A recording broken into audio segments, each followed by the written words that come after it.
'ISmart Shankar 2' flop reasons. దానికంటే ముందు నాకు 'పూరి' గారి మీద ఎలాంటి హేట్ లేదు. అలా మాత్రం అస్సలు అనుకోకండి. ఇక వీడియోలోకెళ్ళిపోదాం. 'ISmart Shankar 2' flop reasons.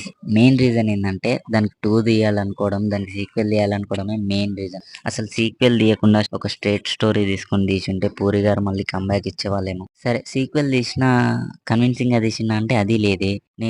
నేనెట్లా expect చేసినా అంటే మనకి 'ఇస్మార్ట్ శంకర్ 1లో' మొత్తం శంకరు సీబీఐ ఆఫీసర్ లాగా మారిపోతాడు. మధ్య మధ్యలో శంకర్ వస్తుంటాడు. దీన్నే కంటిన్యూ చేసుకుంటూ ఒక సీబీఐ ఆఫీసర్ లాగా, ఒక శంకర్ లాగా చూయిస్తారనుకున్నా. అలా చూయించినా హిట్ అయ్యేదేమో. కానీ అట్లా కాదే. సేమ్ మళ్ళీ 'ఇస్మార్ట్ శంకర్‌లో' ఏం స్టోరీ ఉందో అదే స్టోరీ కొంచెం మార్చి సేమ్ యాజ్ ఇట్ ఈజ్ తీసినట్టుంది. ఈ సీక్వెల్‌లా లేదు, రీమేక్‌లా ఉంది. సరే అలా తీసినా కన్విన్సింగ్‌గా ఉందా? లేదు. 'ఇస్మార్ట్ శంకర్‌లో' 1లో జరిగినయి హీరోకి గుర్తుంటాయి. చిన్నప్పుడు అమ్మ గుర్తుంటది. అలాగే 'ఇస్మార్ట్ శంకర్ 1' మూవీలో స్టోరీలో జరిగినయి గూడా గుర్తుంటాయి. కానీ 'చాందిని' ఏమైంది? 'చాందినిని' వదిలేసి 'ఇస్మార్ట్ శంకర్ 2లో' వేరే అమ్మాయి వెంట ఎందుకు తిరుగుతుండు హీరో? అది కన్విన్సింగ్‌గా లేదు.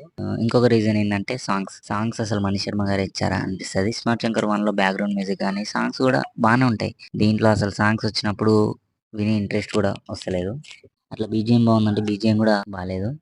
ఇంకొక రీజన్ ఏందంటే ప్రీ క్లైమాక్స్‌లో అమ్మ క్యారెక్టర్ వస్తది గదా! క్రింజ్ ప్రో మాక్స్ అంటే క్రింజ్. మామూలు క్రింజ్ గాదు. ఆ అమ్మ క్యారెక్టర్ యాక్టింగ్ అయితే అబ్బా! అసలు 'పూరి' గారేనా ఈ సీన్ తీసింది అన్న డౌట్ వచ్చింది నాకైతే. ఆ సీన్ ఉన్నంత సేపు పిచ్చి లేచిపోయింది అసలు మైండ్ అంతా. థియేటర్ వదిలేసి ఎళ్ళిపోదాంరా బాబు అనిపించింది.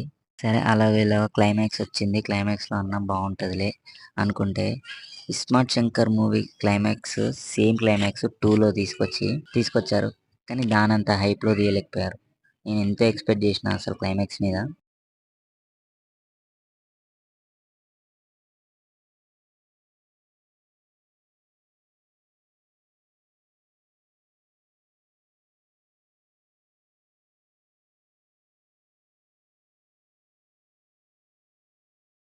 అక్కడున్న బ్యాక్‌గ్రౌండ్ మ్యూజిక్‌లో ఇక్కడ హైప్ లేదు. అక్కడున్న సీన్ టేకింగ్‌లో ఇక్కడ హైప్ లేదు. ఏదో తీయాలన్నట్టు తీసినట్టుంది గానీ, ఎక్కడ గూడా 'పూరి' గారు ఇంట్రెస్ట్ పెట్టినట్టు అనిపియలేదు.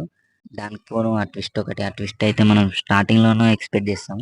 అదే ట్విస్ట్ క్లైమాక్స్‌లో తీసుకొచ్చి ఇది పెద్ద ట్విస్టా అన్నట్టుగా చూపిస్తారు. ఇవి నాకనిపించిన రీజన్స్. మీకేమైనా అనిపిస్తే కింద కామెంట్‌లో చెప్పండి.